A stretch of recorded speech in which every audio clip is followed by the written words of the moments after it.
Welcome to the Quiet Warrior Show, where we help top leaders find their pathway to incredible success and a lifetime of happiness. Here is your host, Tom Dutta, the Quiet Warrior.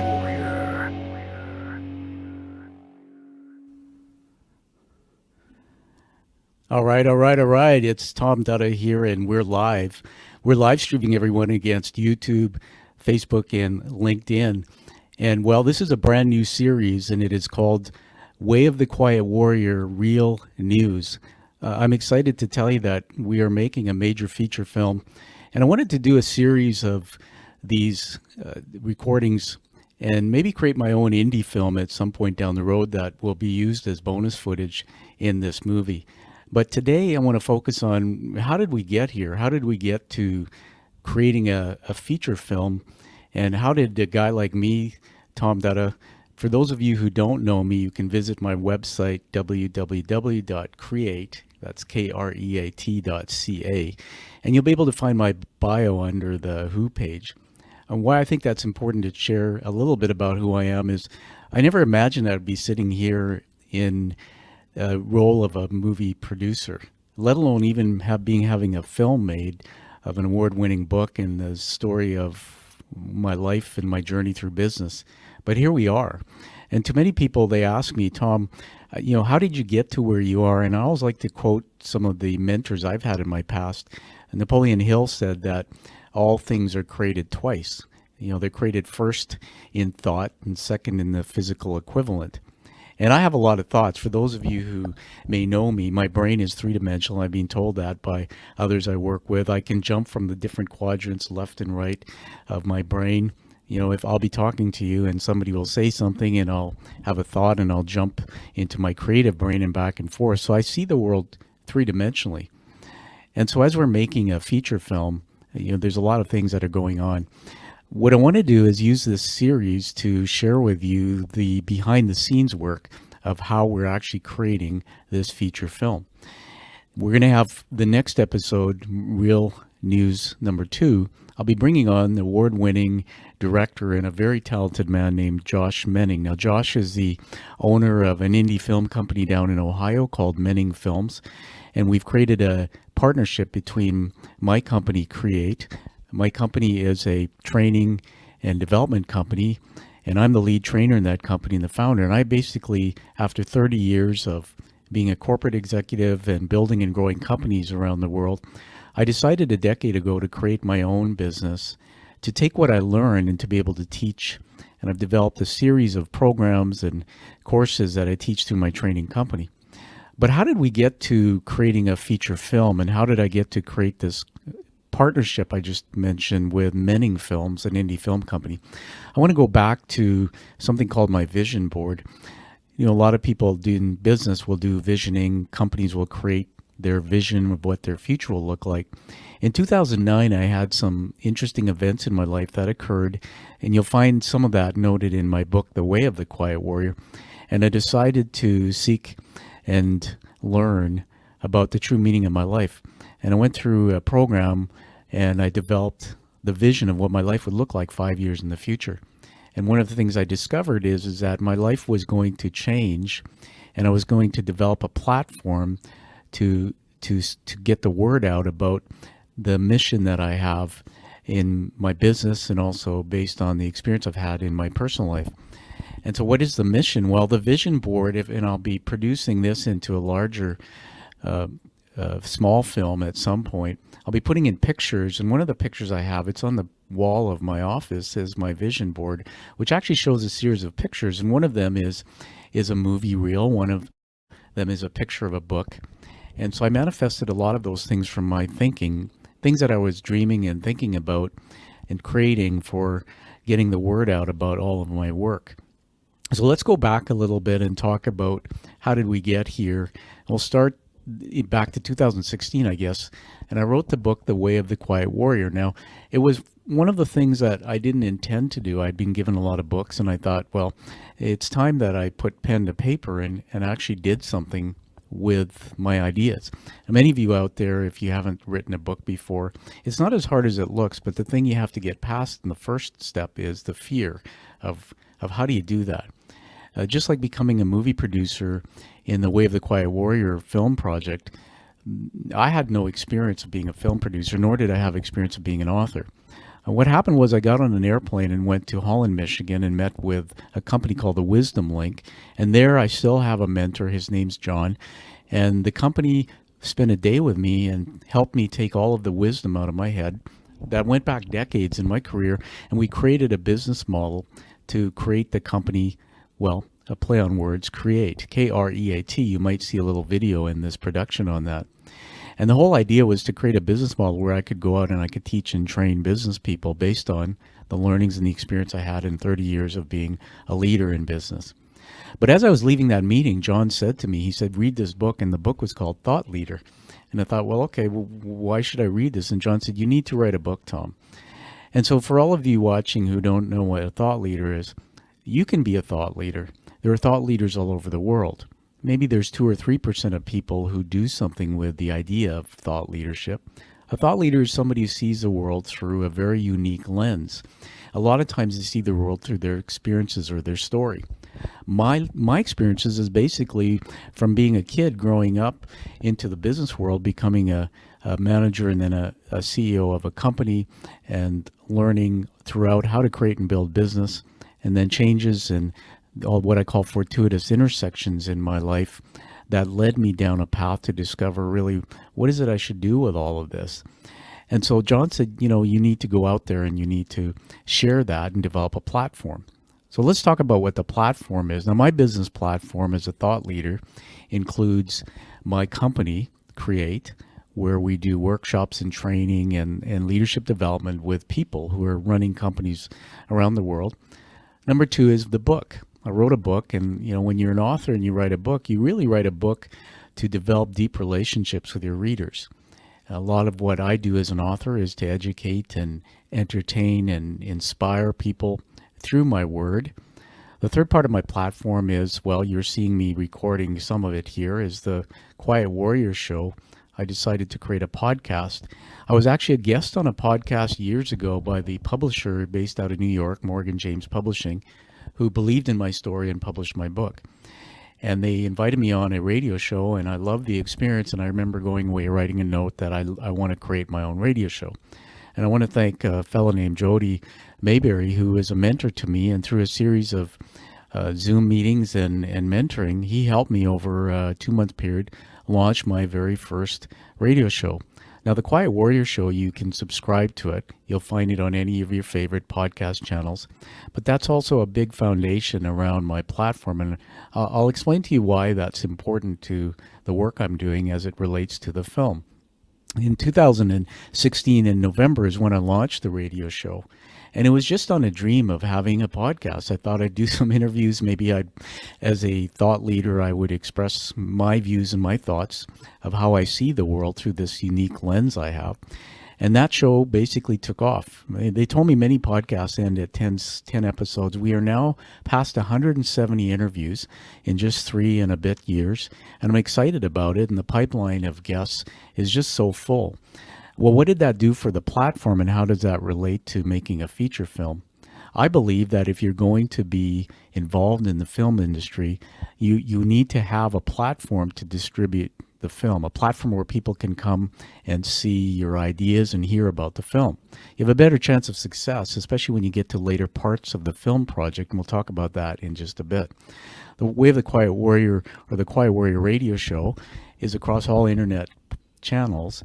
Now we're in 11 countries, and that's huge for my show, because now when I talk about the film project, the Way of the Quiet Warrior film project, I know that there may be people in 11 different countries who will hear about it.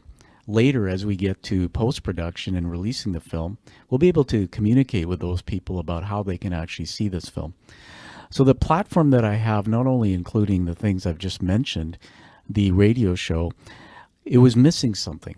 And I remember when I wrote the book, some incredible things started to happen. As a new author, we're not known, and I want to thank all of my fans out there who support my book.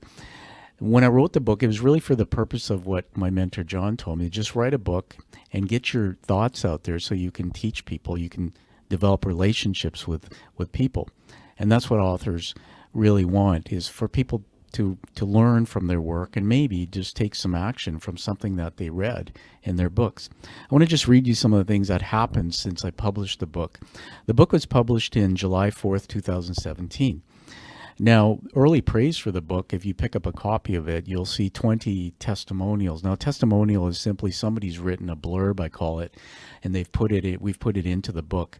If you go to my website, KRE-AT.ca, and go to my book page, you'll see the 20 testimonials that were written even before the book was released. And we sent that out to the manuscript of my book, The Way of the Quiet Warrior, 90 Days to the Life You Desire is the full title, to some 20 people that I'd known through my business network and through friendships.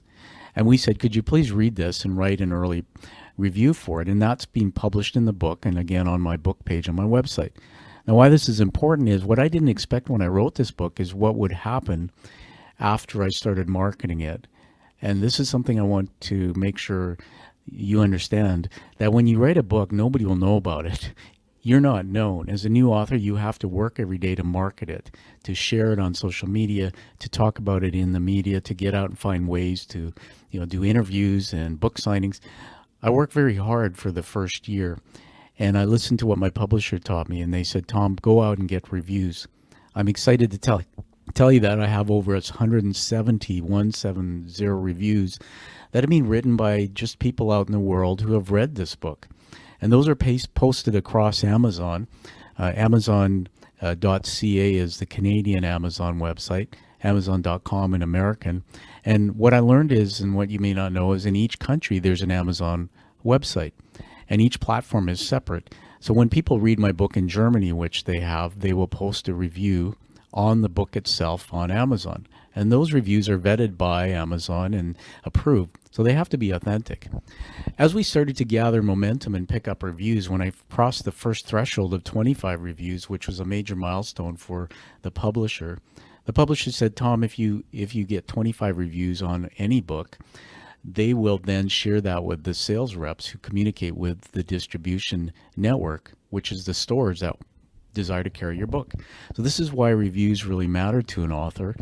And my reviews started piling up. Now, in the first 25, it can be easy to get discouraged. And you think, oh my goodness, it took a lot of, relationship building and asking people to check out the book. And other reviews were written by people I don't even know. But it takes time, and we started building in the base of reviews. And then something else happened, and I'm quite proud of this, that in July 4th, 2017, the official publishing date in the industry, it's called a pub date, I negotiated with my publisher to allow my book to be early released 3 months sooner. Now, as part of a strategy, and I was mentored by an expert in this area to run a best-selling campaign. Now, in the industry, people wonder, does bestseller really matter? And what I can tell you is if you achieve bestseller, that means you achieve the #1 spot in whatever competition you're running in as #1. There's millions and millions of books out there in the world, so achieve #1 is fairly significant. What my publisher said when I did that is that your life will be changed forever, and I didn't understand the significance of that, everyone. However, what I've learned is that whenever you walk on a stage, do public speaking, whenever you put in a proposal to attend a conference and teach, anywhere that media finds you, if you're able to say that I am a published author and I've achieved #1, it gives you more credibility. Now, this is not about ego. This is about getting the word out and having people know about your book. And why am I talking about this in relation to The Way of the Quiet Warrior feature film, the movie project? Because this is all part of the story about how did we actually get here that I wanted to tell. Now, I want to just digress for a minute. My brain is telling me people might be seeing you and you're sitting here in a black t-shirt and you haven't maybe shaved. And well, I was thinking about what do directors do when they get on set. And now I've been inspired by many directors. I watch a lot of movies. It's one of my favorite pastimes to learn and to be able to tell stories. Now, I am a storyteller, and behind many movies are also some narratives that I can recognize, such as the Joseph Campbell research to put the average person watching a movie into the heroic situation of the movie. Did you ever wonder why when you watch a movie you can't remember that movie sometimes, 2 weeks later? But there are some movies, and I remember Star Wars, for example, is an example of that, where I never forget, even 20, 30 years ago when I first saw the first Star Wars episode at a drive-in theater, sitting in my dad's Ford F-350 Super Cab truck with my family, with a tin can hanging on the window and the windows fogged up. And the sound was terrible. It was a huge 8-story screen, but it was the first Star Wars episode. And I remember watching that and being on the edge of my seat, wanting to know what was going to happen next to Luke Skywalker, and where were we going in this journey. And so Spielberg and Lucas, who created some of these epic films that I'm a fan of, followed the narrative of Joseph Campbell's hero's journey, where if you can put people into the seat of the journey, into the characters, they'll be on the edge of their seat, and they'll want more, and they'll remember. I want to tell you a bit about brain science, that as a producer now in this film, I know that we are wired for narrative. We are wired to tell stories. And in fact, if I tell you a story, you're more apt to remember that story, and I create visual images for you. You remember it for a long time, versus if I just told you facts and figures. In fact, if I read the screenplay of the Way of the Quiet Warrior film, which we have now, and I'll be talking more about in just a bit, you'd probably forget all of it. But if I created a visual experience with characters and ups and downs and highs and lows and exciting music and a theme that rocked your socks, you would probably remember that for a long time. And that is the magic of movie making that I'm so inspired to be part of. And my life didn't start out wanting to be a movie producer. And that's why we're talking today about how did we get here, because there's many turns in this story. Going back to the book, The Way of the Quiet Warrior, why do I talk about the book? Because it's the first time I'm going live talking about the backstory of the book, for a reason that it's connected to a major feature film project. I didn't think that would happen. So back to the way the reviews came together, we decided to run this bestseller campaign. And 3 months before, I believe it was April 2017, we early released a copy of the book on Amazon. And we ran a campaign which simply meant I work with a campaign manager and was taught to contact everybody I know and ask them to go out and check out the book, to consider buying it between a window of time on a given day. And that drives up the numbers on Amazon. And if you can get into the top 100 on an Amazon, it becomes bestseller status. They actually tag your book with a bestseller banner. If you get into the number one spot, it becomes a number one bestseller. They screenshot that, the campaign manager captures all that data, and now you can use the moniker number one bestseller.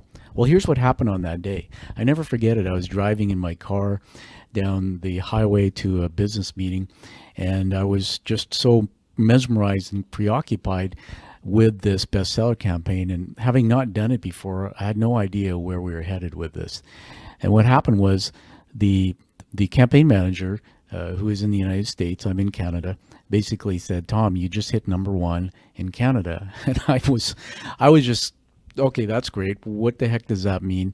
And he said, well, we ran you in 3 categories that were tough categories. You see, they ran my book against some of the bigger names in the business categories. It's easy to run a campaign and position your book into categories that are easy to win. But when you're up against some of the great names in those categories, on that moment where you hit number one, you have to actually surpass their book in terms of sales. It's all very complicated, but let me tell you what happened. We went number one in Canada in 3 different categories, and this is all screenshotted, and the evidence is on my website media page. But then something happened. I said to my media manager, campaign manager for this bestseller program, I said, hey, I want to be number one in the United States, because I know that at some point my vision is to take my work around the world, but particularly North America. Well, we hit number one in the US in 3 categories. And at that moment, we captured screenshots. We beat out some notables. These are big guns in the influencer market. Gary Vaynerchuk, who you might know, Damon John, who's one of the sharks and the CEO of this incredible company, Fubu. In fact, on the day we hit number one with the book, we beat out Tony Robbins, who is number 7. Now, Tony's done a lot of work writing books and personal development. So these 3 big names we outpaced them and became #1 in Canada and the U.S. And so when the book got that recognition, we started getting phone calls from producers and media. Now, I didn't expect this. I didn't have a campaign manager. But one of the first calls was from William Shatner. All of us who know Star Trek, and William Shatner is a Canadian, I'm proud to say that. But a producer called and said, we'd like to invite you to Hollywood to create a TV show on moving America forward. We'd like you to help us produce that and be part of that. And I was blown away. In fact, when I got that phone call, I thought it was a joke. I thought it was a friend. You know, have you ever had that imposter syndrome? And this was, again, back after the book went #1. My phone started ringing. Well, I checked into it, and one thing led to another, and we went to Hollywood, my wife and I. As the founder of the company KRE-AT and the writer of this now #1 best-selling book, we were featured on a 30-minute TV show. And William Shatner interviewed me, and then I spent time with Doug Llewellyn. For those of you who don't know that name, People's Court was a famous court show. It was one of these sitcoms, I guess you can call it, back a couple decades ago. And Doug Llewellyn was a court reporter. So he sat with me in studio and interviewed me. He held up my book, The Way of the Quiet Warrior, and he started talking about it. And we won an award called Moving America Forward for starting a business and creating a book, and in that book, some teachings that would help move the world forward by developing people who are leaders of companies. Now, I was blown away, everybody, and I'm still today thinking back. If you want to see that TV show, it's on my media page, KRE-AT, KREAT.ca. You go to the media page, you'll find the Moving America Forward press release from 2016 or 17. You'll be able to see the full production of that TV show, and it aired across 45 million households in North America and across internet TV in Canada. So again, the book started picking up momentum, and as a guy who had never written a book, my goal was simply to write a book to use it as a tool to teach in my business. Well, now we have 170 online reviews written, the Moving America TV show behind us, and I started getting more requests to write articles for media. And you'll be able to find some of those articles on the media page of our website. And those articles all connected back to the book and what we were doing with the platform that I've just been describing to you. And we're at about 20 minutes of this live stream now, so thank you for your patience. I want to take the story now to the next level, which is something that happened in 2017 when I went to Nashville, Tennessee. Now, that was a critical point in the story of how we got to be the movie, The Way of the Quiet Warrior.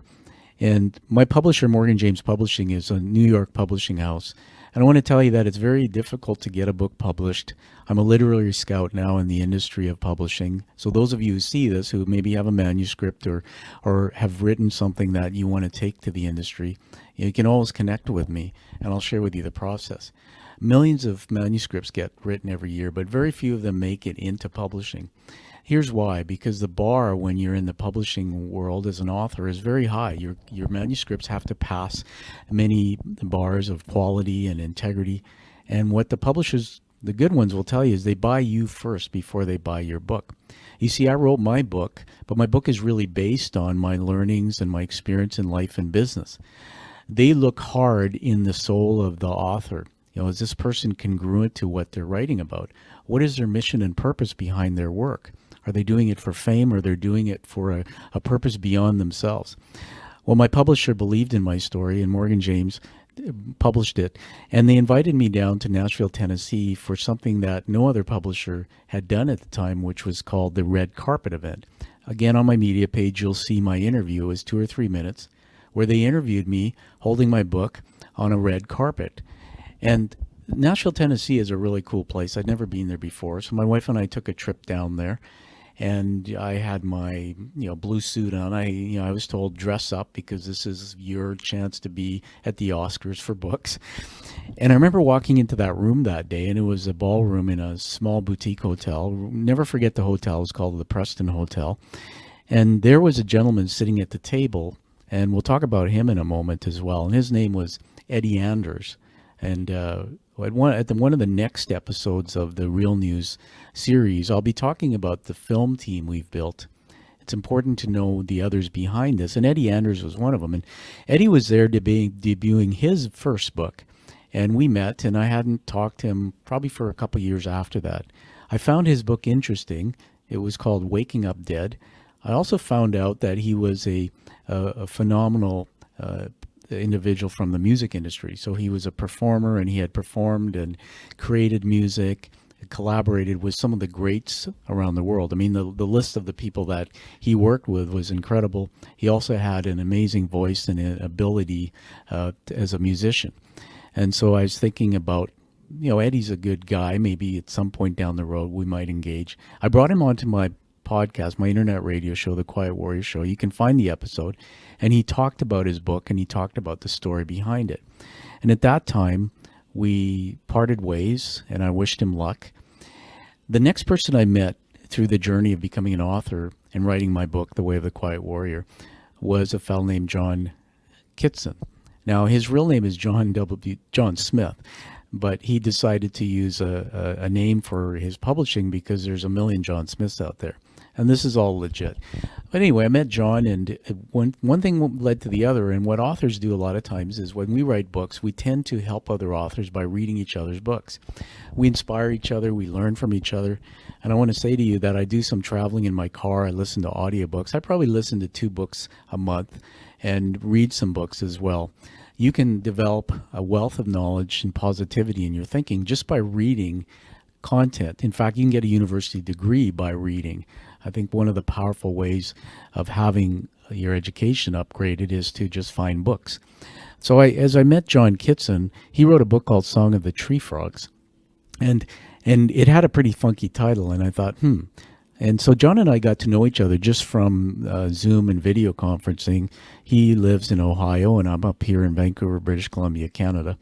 By the way, just to digress on that, Vancouver, British Columbia, Canada, Hollywood North, they call it. Canada does a $2 billion a year industry from the movie industry.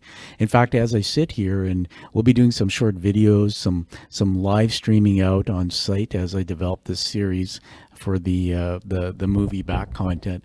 One of the things that we have is we have film studios everywhere. You might watch movies, for example, that it's Lionsgate Film Studios. Well, that's right here in our backyard. And it employs many, many people in that industry, and it's a major part of our economic growth here in Canada. In fact, there's significant tax credits to creating and filming movies up here in Canada, and we call it Hollywood North, not for just that reason, but the cinematography, in fact, the scenery in Canada, particularly the West Coast, is spectacular. Vancouver has been acclaimed as one of the top 10 cities to live in. It's won number 1 on that list many years. And we have many landmarks because we have the 4 Seasons. We're a world-class city with a port surrounded by water. There's a lot here to do in the film industry. And B-roll, which is when they film in the industry and they just use the video footage, there's no actual speaking or audio. A lot of B-roll is done up here in Canada and put into movies that you might see on TV, even though they're not filmed in Canada. So anyway, John and I struck up a relationship, and I found out that he was also working in the movie industry. He was not only an author, but he's working in the movie industry on another production called Gateway to Hope, and it was about the opioid crisis. So this is another turn in the story. If you're staying with me, as I said, this story takes many turns leading up to why we're creating the film. So just continue to bear with me. And John and I started talking, and he said, why don't you read my book? So I gave him my book, and we started reading our books simultaneously. And when I read the first chapter in John's book, The Song of the Tree Frogs, and it is a novel, I was blown away. In fact, it freaked me out because I said that first chapter could be the story of my life as a kid and could be the first chapter in my book, which I wrote as a business book, but I also wrote it with some fable stories to illustrate experiences I've had in life with other people. John read the first chapter of my book, and he sent me an email, and I still have that somewhere, and he said, oh my God, he said, this book could have been the first chapter of my book, Tom. And so our minds crossed, our missions, our pathways crossed with just by writing those 2 books, and there was a common thread in our stories. And I won't steal the thunder, but the common threads in our stories is what has led us to come together and collaborate in making a movie together, which is going to be, we believe, an epic movie. So John and I, as fellow authors, met, and here we are reading each other's books, and the theme crossed over in the first chapter.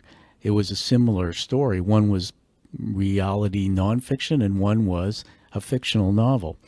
So I said to John, why don't you come on my radio show? And I said, tell you what, I'd like to help you in some way. And you're working on a film called the Gateway to Hope about the opioid crisis. And by the way, if you want to find that film, Mending Films, and it's now, I believe, on Amazon Prime and many of the streaming services as well. It was previewed in or premiered in the movie theaters by Mending Films. So amazing story. And the reason why it resonates with me is because I've spent a decade in the area of mental health as a volunteer at a board level, learning about mental health, supporting through a not-for-profit organization on my own time. And through that, I found the opioid crisis. It's not only on the streets of our great city, and it's a blight that most cities have, but it was out of control. In fact, I have a good friend whose brother lost a daughter to the opioid crisis. Funny enough, I'm a TED speaker. I did my first TED Talk. You can find that on my website or on YouTube. I did it February 29th, 2020 at the Bell Center for Performing Arts in Surrey, British Columbia. And in the studio, I met another TED speaker, and he actually was a gentleman who lived for many years in an 8 square block radius of our downtown east side, we call it, which is where all the people who are struggling with addictions, I call it the area where marginalized people are just sent away to die. That's not a nice thing to say, but that's how society treats this problem.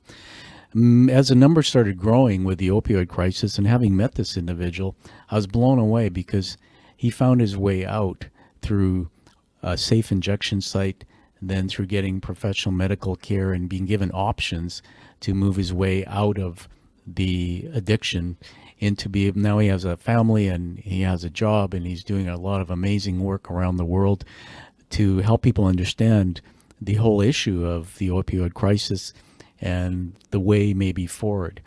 So look more for that on YouTube. You'll find his talk. It's called You Can't Save a Dead Addict.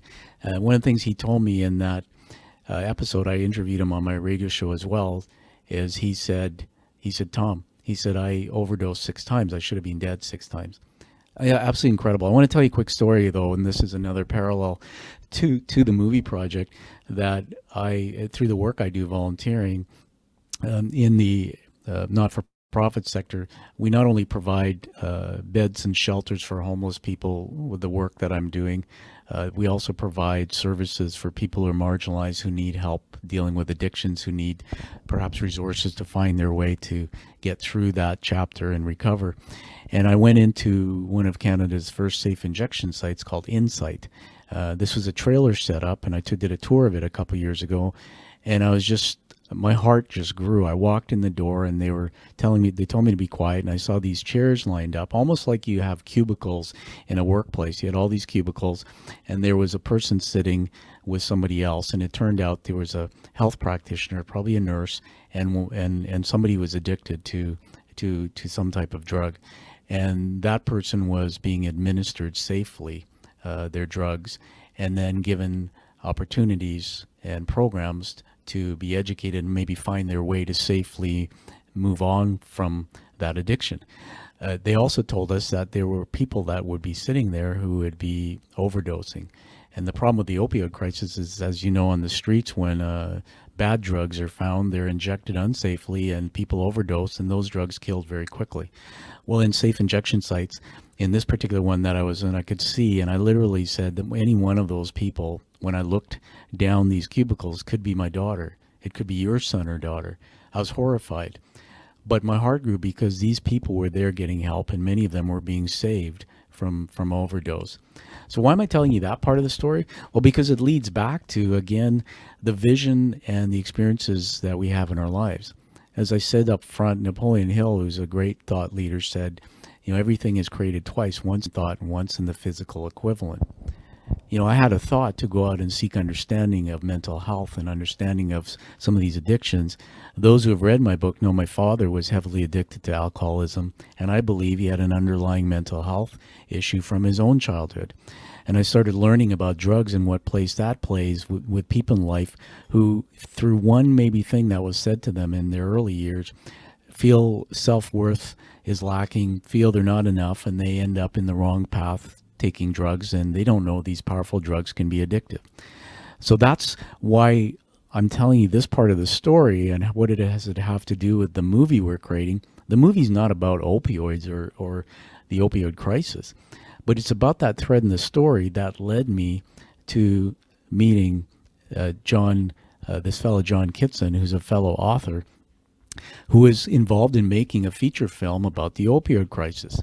Again, I never would have thought that 10 years ago I would be sitting here meeting somebody and talking to them about something like that.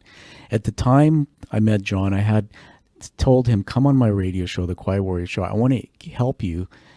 And that's what I do. I help other people get their stories out. I said, bring the director of that film, who happened to be Josh Menning of Menning Films. I hadn't heard about the company, but it was an indie film company that was on the move. They had won some awards, and they had done several productions, and there was a gift there. And I want to just tease you here a little bit and tell you that, and this is not me speaking from ego or being biased because I'm doing a film with this company.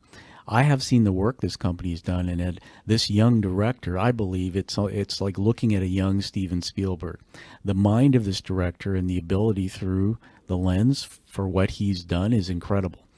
And so I did the interview. I brought them on my show. You can find it on the Quiet Warrior Show. Probably a couple of years ago was the episode. And they came on with the lead star of the movie. Now that person, I won't make this show about that. You can find out more about them. But this individual came on, and he was an individual that the movie was made about because he was the one who was addicted and almost lost his life and found his way through that. And that's why the movie was called Gateway to Hope. So we did this interview, and it went really well. And I said, look, guys, I don't know why we met, but I'm glad to have served you and get your word out about your movie. But at some point, our paths will cross again. And that is my other message to those who are wanting to be a thought leader, or maybe those who are wondering, why do people come into my life? I learned a long time ago from a fellow named Darcy Rezak, who was the chair of the Vancouver Board of Trade. Most cities have a board of trade. This is where business people come together for luncheons. And I remember growing up in my career, especially when I became an executive, being invited to luncheons and then eventually having a membership with the Board of Trade. And you would go for these hour lunches and see keynote talks from business leaders, and you would learn. And the biggest part of that was networking. And Darcy Rezak wrote a book called Work the Pond. And he said, don't take from your network until you give. So give to get. And I think if you believe the law of the universe, if you're into reading the Bible and what Jesus' story or God's story teaches us, we serve others and we will always get. We don't have to worry if we take from a point of serving others. I believe it's a strong character trait. So here we are at 37 minutes of this first Real News episode, and I'm talking about the Board of Trade and networking. Again, it's part of the story as to how did we get here. So let me take you from this point forward. We just talked about doing a interview with an author and Menning Films owner and director, Josh Menning, a couple years ago. And then we parted ways. Through the next set of circumstances, my radio show grew to 11 countries. It's now in 11 countries around the world, 170 episodes, and we're growing and growing every month with such amazing guests finding us. And so as I continued to get the word out and my book continued to grow, I decided to write another book. And I'm excited to tell you that my second book, The Quiet Warrior Teaches Genie, has been picked up by the New York Publishing House, Morgan James Publishing again, and we'll be publishing it this year. Much more work to do, but it's an incredible book with a collaboration between myself and a lady named Donna J. Setterland, who is her experience in her industry. She's known as an Imagineer, a illustrator, so she illustrates stories visually, as done in the classic Disney type style. And she's also an author and a writer, and she's the CEO of a company called Zontoria Productions. And her and I are collaborating and working on some other creative things around that. Why it's important to tell you is that along this journey, we still haven't come to the point of making the Way of the Quiet Warrior film. It hasn't even evolved yet. But I've been making relationships with people and just helping people. And people have been coming into my life. So Donna came into my life. In the second book, we're going to be as I said, publishing soon. So a lot going on. And then something tremendous happened in my life. If you've seen my TED Talk, you'll know about it. In January of 2018, my father unexpectedly died of a heart attack. Now, my dad was talked about in my first book, The Way of the Quiet Warrior, a little bit, but a lot of the film that we're producing will have the information about what happened after the book, as well as more detailed information from the backstory of some of the stories in the book. You see, when I wrote that book, it was done as fables to teach, but I didn't get into the real details of all those stories. So a lot of that is going to be in this feature film that we're talking about. Well, my dad passed away, and it was a tough time, and I miss my dad. I love my dad. And then about 6 months later, I had registered to do something called the Ride to Conquer Cancer. And there I was, over 2 days, up and down hills on my bicycle, riding 225 kilometers. For those who aren't on the metric system, I think that's about 150 miles. Now think about it. I've never done a 150-mile ride in 2 days on a bike. I trained for 3 months. I didn't even have a bike, and I borrowed one from a good friend of mine, John McComb, who will also come together in this movie in some way. John is an award-winning broadcaster who has his own story about battling mental health and being successful in the public eye. Board John's bike, first night of the ride, feeling great after 120 kilometers, slipped and fell in a bathtub, cracked my head so hard, blacked out, put a hole in the tub surround. My wife was in the motel room where we stayed, and my life stopped. I had my first mild traumatic brain injury, and I don't know why they call it mild, but I had a concussion that was pretty severe, and I've been battling that now. It's over almost 2.5 years. For the first 6 months or so, I was a mess. I slipped into a cycle of depression. I literally couldn't function cognitively. My eyes wouldn't focus the light. I had all these other things. And over 2 years, seeing 12 experts and doctors and specialists, I'm well on the mend, but I still struggle with some of my cognitive functions. And why I'm telling you that is because that's another fortuitous intersection in the story of how did we get to where we are with this film. Through the fog of a concussion, I guess you'd say, I spent a lot of time on my own, probably a year at home, just ruminating and dealing with counselors and people who were teaching me to go out and do physical things while I couldn't work properly in my business. And I started writing, and I started having all these thoughts and discovering that there was really more that I needed to do. And so that led me to doing a TED Talk. And the TED Talk was the next part of my platform as a thought leader, was to develop an idea I had, an idea worth sharing. That's what TED is all about. If you know what TED is, the acronym TED stands for Technology, Engineering, and Design. And I remember the story that TED started back in Silicon Valley a long time ago with a bunch of technology people who got together, engineers, I think it was just a small group, and they were to mastermind and create ideas and change the world. And what happened was it didn't go anywhere. And then Chris Anderson, who's now the CEO of TED Global, came in, bought the company, and it became TED. And TED basically around the world is a recognized brand that has huge value. People know about it. And TED got so big with its TED Talks, and this is another notable fact for Vancouver, the main stage for the annual TED event, the global event, where the likes of Bill Gates and even presidents of countries have come and done their TED Talks. It's in Vancouver. And in fact, I think it's $10,000 a ticket to get in, and it's 5 days, I believe, because my TED curator of my TED Talk went to it. It's 5 days of something like 70 TED Talks from around the world. It's incredible. They even custom designed the staging in the Vancouver Convention Center that every year comes out and has a West Coast feel for that global TED event. I don't know if you knew that, but it's the home of it's in Vancouver, British Columbia, Canada, right here. TED got so big it had this vision to expand globally, but it couldn't do it from its one main stage, so it started issuing licenses independently to what's called TEDx, and these are the TEDx stages. And somebody asked me the other day, what's the difference between a TED Talk and a TEDx talk? And I chuckled and said, the X. Because really a TED independent stage has to follow the same criteria of a TED Talk. It's really hard to get in to do a talk, but you got to do it if you have a vision and idea. For those of you who know my story, my first talk, I was auditioning for it, and that was the week my my father passed away, and I was a mess, and I was stubborn, and I still did it. I even moved the funeral date. My brothers were a little frustrated with me, so I could do the TED Talk. Didn't make it. Was very disappointed, quite depressed about it. Decided to do it again. But I was dealing with, when I applied for my second TED Talk, this brain injury in this fall I just told you about that happened while I was doing this Ride to Conquer Cancer. And so imagine doing another TED Talk and applying and auditioning for it, but doing it with a brain injury and cognitive issues where your memory, short term, you can't remember things. You can't use your eyes properly.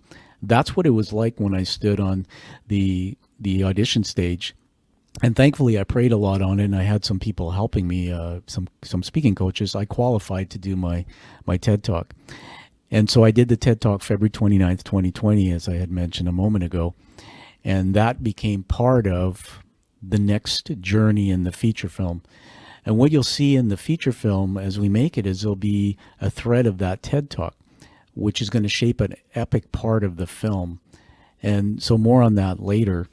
So here I am, and I've done my TED Talk, and I'm still, spending time by myself, still doing some work. And I started doing some side hustles where I was using my body physically. I worked as a night stalker at a warehouse. I waited tables at a restaurant. Yes, I can say that without fear of what other people think of me, because it's the reality. When you become injured, sometimes you have to work in a different category. And so through that whole process over a year, I started thinking, wouldn't it be great to take this entire story and somehow create something with it? And so I remember I was at my lowest point and just not feeling great about the future. I couldn't see it. And I went to a course on mental health because I was struggling with depression, and they taught us skills. And one of the skills was to create a happy distraction, to do something you love and to enjoy, to create more positive thinking. Well, I knew that I liked to write, and I also knew that I had this very creative brain that liked to dump out ideas, wild, crazy ideas, and then manifest them into the physical equivalent.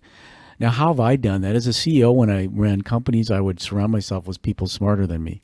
It's not rocket science. And I would create a vision and inspire or get people to believe in that, and then they, with me, would build it. And I had this idea, and it came to me one day that, wait a minute, going back to what I said about networking, remember, you give to your network before you ask. I had just made relationships with a film company and relationships with people in the industry. And I called up John, who was my mentor, and I said, John, fellow author, I'd like you to get my book into the hands of Mr. Menning. So we sent the book to Mr. Josh Menning, and he read it, and he was just blown away by it and inspired. He told me how important a read it was. And so the idea, let's get on a conference call, and we did. And we started riffing. And remember, this was probably now about 1.5 years ago. We started talking about, would this story be worthy of creating a feature film? Not a film that's going to be, just a film somewhere on a streaming, but somewhere, the film that could be shown around the world in theaters, also on the next generation of movie distribution, which is all the big streamings like Netflix and Amazon Prime, etc. When I went into that meeting, everybody, I didn't have any idea whether this would be a project that would even go anywhere. But that's the message I want to tell you, that if you have a thought and you have a dream and you have a vision, you just keep moving forward and you try different things. You've almost failed your way to success. And you don't worry about the money, you don't worry about the how. You just take that vision idea and you find people to believe in it, and you build a team. So we're almost at the end of this Real News 1 episode. I know I've been with you for quite a while now. Come back and watch it if you missed it. But we're going to take this episode and we're going to carve it up and create a production with it. This and the other ones that you'll be seeing over the next year, which I hope will be a mini documentary film about the making of the Way of the Quiet Warrior film. And I'm already told the director of the film that we can use this footage that in any way we want as bonus material for the film. So there's some method to the madness. So going back to the idea of the film, it took off. And so I had no idea how do you make a film? I know people in the industry from business. I certainly watched a lot of movies and seen some documentaries about, behind the camera. This has been an amazing experience. So I hope on the other episodes I'm going to do here, we're going to take you through the journey so that you can be in the seat of the producer, the director, the actors. I'm going to tease you now, but some of the exciting things I have planned for future episodes, we're going to have in our next episode the director and award-winning Menning Films, Mr. Josh Menning, who's going to come on and who's going to share with you pre-production. What does that mean? Post-production, production. What are the steps in making a movie like this or any other feature film? We may even talk about other things where he shares some of the language and some of the challenges that is seen in the industry with COVID-19.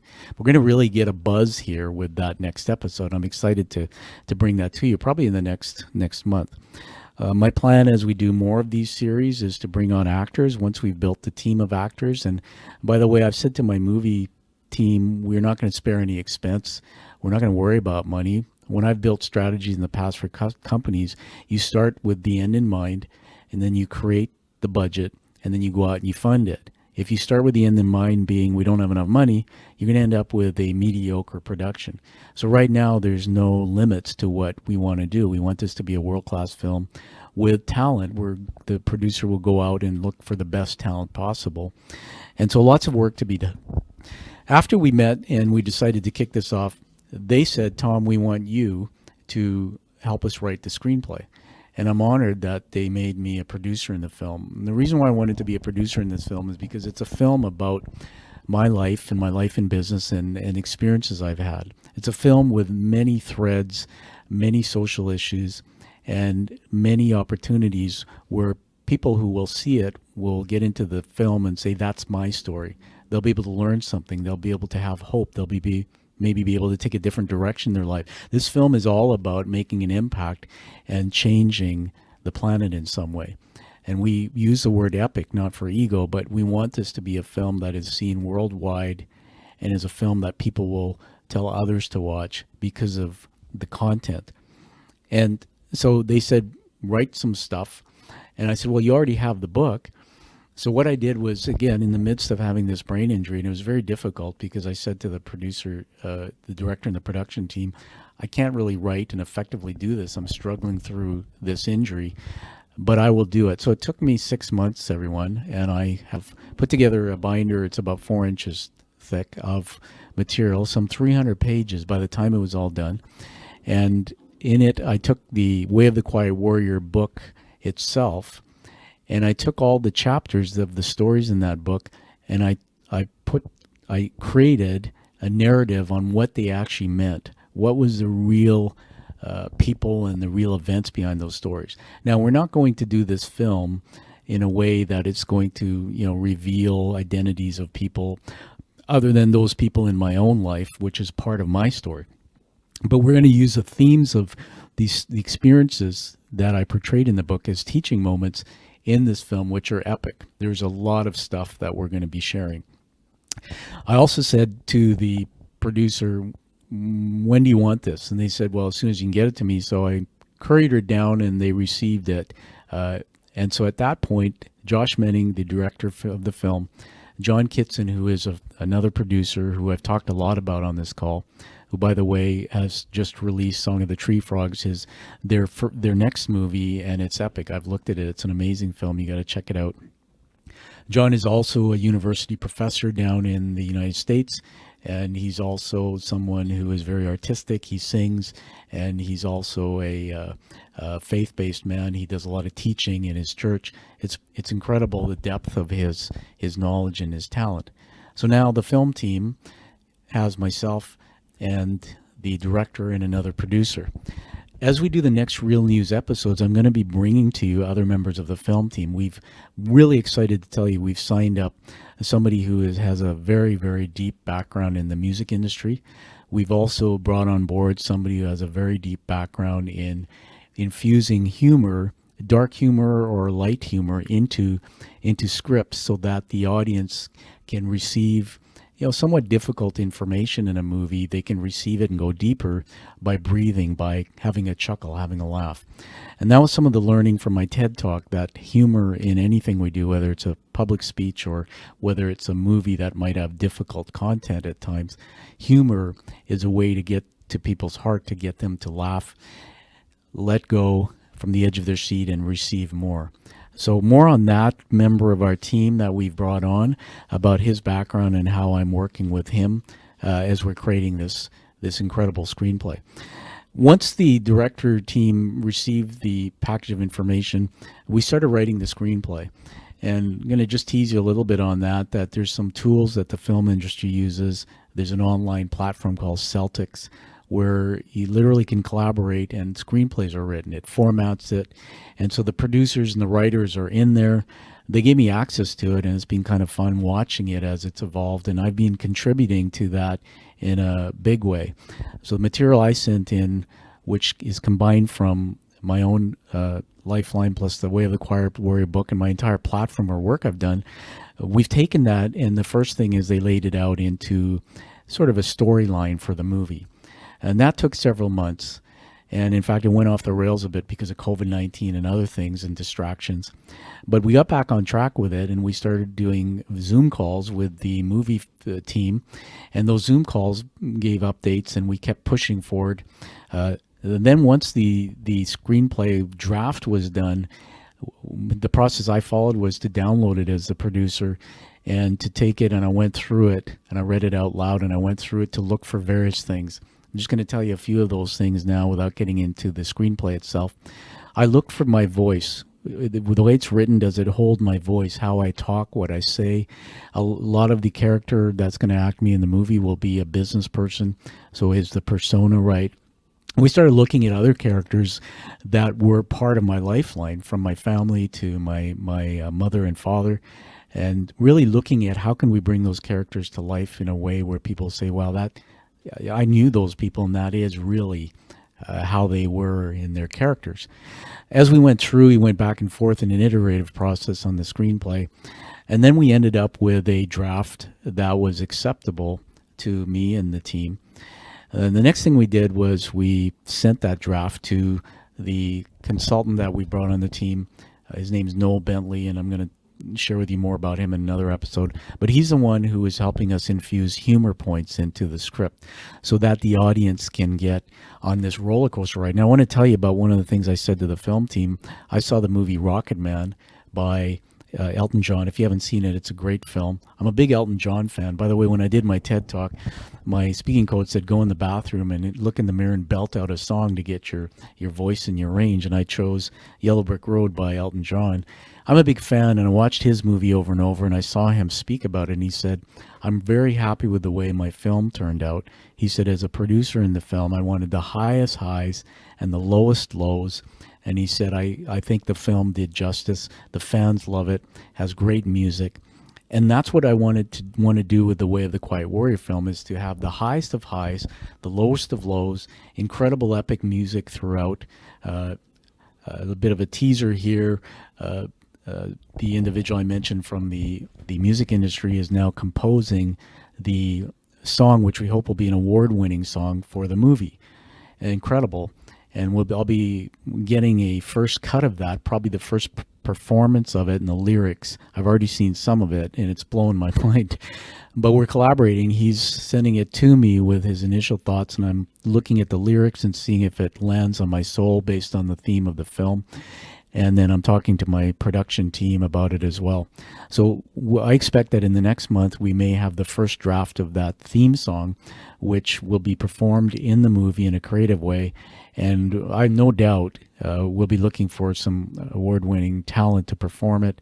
And that when you produce movies, I've learned that first thing you do to get the word out, no different than an author, is you run it in campaigns or competitions. So movie competitions, film festivals, so you can get awards for the film. Not for ego, everybody, but to get the actors and the people known and to get the film distributed widely. So everything we're doing now is a method to the madness, creating an epic theme song for it by an award-winning composer and musician is all part of what's come together, which, remember I said when I started my thinking on this project, it wasn't about a movie. It was about writing a book connected to my business. Let me finish with this as I wrap this up, and thank you for being with me if you stayed the hour. If you haven't, we'll be producing this into a YouTube premiere video and also putting it on my podcast, The Quiet Warrior Show. And all this footage will be put into a mini documentary film. When we finish the entire film project, that will be released hopefully as some bonus content. So you really understand the inside journey behind making a film like this. I want to leave it at this.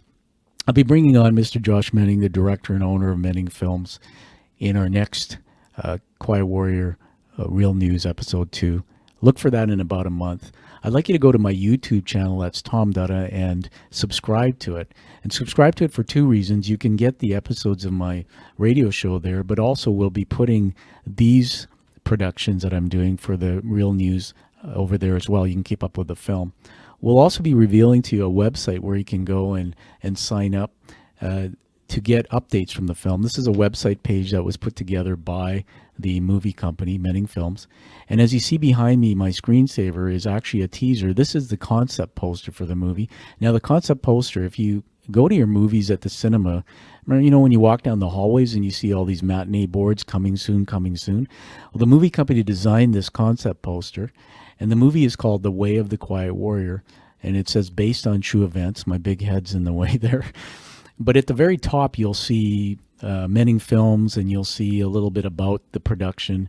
At the bottom of the poster in full, you'll see the logo of KRE-AT, which is my company, and then you'll see the Menning Films company logo. We did a press release about a year ago saying that we'd come together to collaborate to create this film.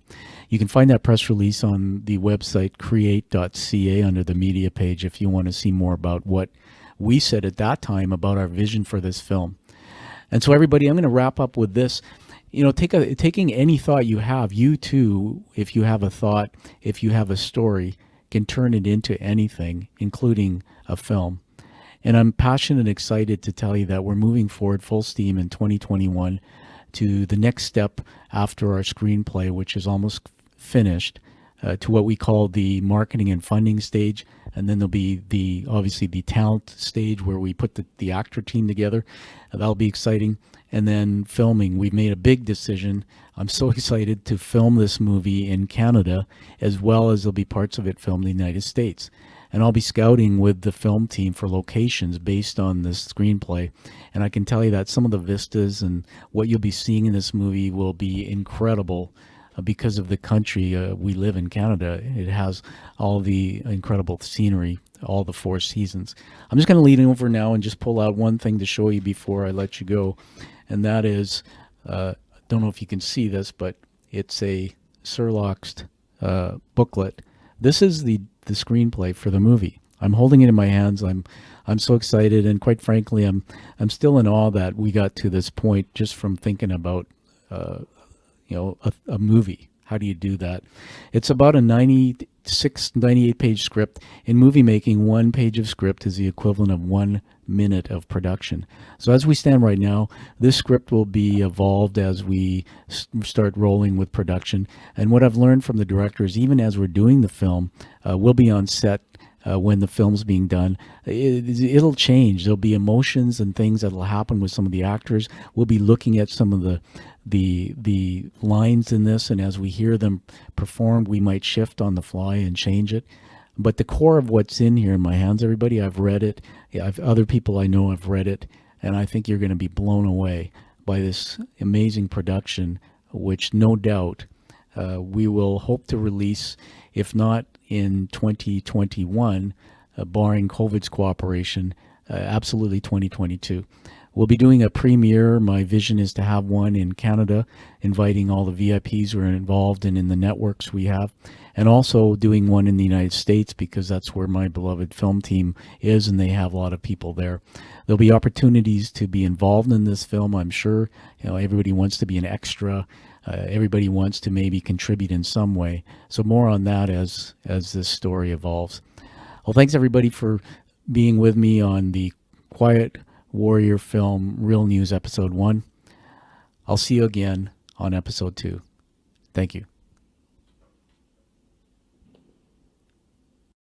Thank you for listening to The Quiet Warrior Show. KRE-AT is a motive-based leadership development firm. www.KREAT.ca.